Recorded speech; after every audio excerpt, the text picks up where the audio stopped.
ಏಕಾದಶಿಯ ದಿನ ಉಪವಾಸ ಮಾಡುವುದನ್ನು ಮಾತ್ರ ಬಿಡಬೇಡಿ.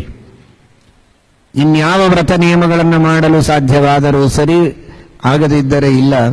ಆದರೆ 15 ದಿನಗಳಿಗೆ ಒಂದೋ ದಿನ ಬರುವ ಏಕಾದಶಿಯ ಉಪವಾಸ, ಅದು ಹರಿದಿನ.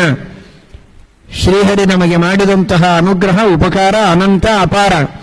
ಅಂತಹ ಭಗವಂತ ನಮ್ಮೆಲ್ಲರ ಉದ್ಧಾರಕ್ಕಾಗಿ, ಪಾಪಗಳ ಪರಿಹಾರಕ್ಕಾಗಿ, ಪುಣ್ಯಗಳ ಲಾಭಕ್ಕೆ, ಆರೋಗ್ಯದ ರಕ್ಷಣೆಗೆ ಹೇಳಿದ ದೊಡ್ಡ ಉಪಾಯ.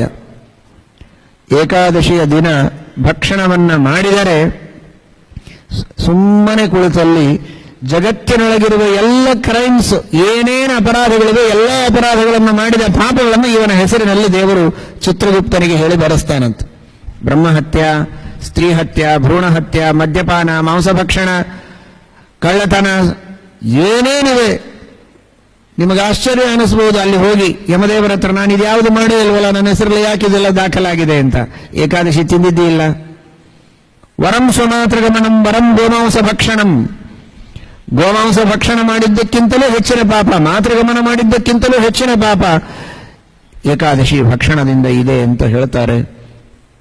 ಇದಕ್ಕೆ ವಿಪರೀತ, ಏಕಾದಶಿ ಉಪವಾಸ ಮಾಡಿದರೆ ಕಾಶಿ, ಗಯಾ, ಪ್ರಯಾಗ, ಬದರಿ ಮೊದಲಾದ ಎಲ್ಲ ತೀರ್ಥಕ್ಷೇತ್ರಗಳಿಗೆ ನಾವು ಹೋಗಲೇ ಇಲ್ಲ, ಮನೆಯಲ್ಲಿಯೇ ಕುಳಿತಿದ್ದೇವೆ.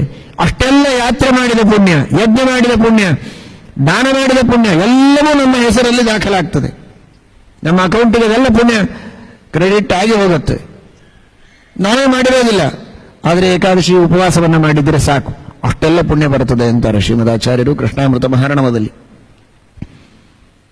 ಇಂತಹ ಏಕಾದಶಿ ಉಪವಾಸ ಮಾಡದೆ ಅವತ್ತಿನ ದಿವಸ ಭಕ್ಷಣ ಮಾಡಿ ಎಷ್ಟು ಪಾಪ ಕಟ್ಟಿಕೊಳ್ಳೋದು, ಸುಲಭವಾಗಿ ಪುಕ್ಕಟೆಯಾಗಿ ಬರುವ ಎಷ್ಟು ಪುಣ್ಯವನ್ನ ಕಳೆದುಕೊಳ್ಳೋದು, ಎಂತಹ ದೊಡ್ಡ ಲಾಸ್.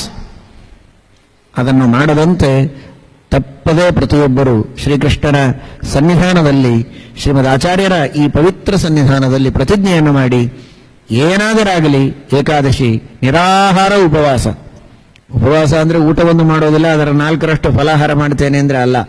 ಪೂರ್ಣವಾದ ಶುದ್ಧ ನಿರಾಹಾರ ಉಪವಾಸ. ಕೃಷ್ಣನ ಭಾಷೆಯಲ್ಲಿ ವಿಷಯ ವಿನಿವರ್ತಂತೆ, ನಿರಾಹಾರಸ್ಯ ದೇಹಿನ.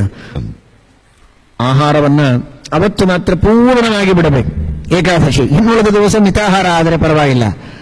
ಏಕಾದಶಿ ದಿನ ಪೂರ್ಣವಾದ ಆಹಾರ ಪರಿತ್ಯಾಗ ಮಾಡಿ ಉಳಿದ ದಿನ ಮಿತಾಹಾರದಲ್ಲಿದ್ದು ಇಂದ್ರಿಯಗಳ ನಿಗ್ರಹ ಮಾಡುವಂತಹ ಪ್ರಯತ್ನ, ಇದು ಒಂದು ರೀತಿ.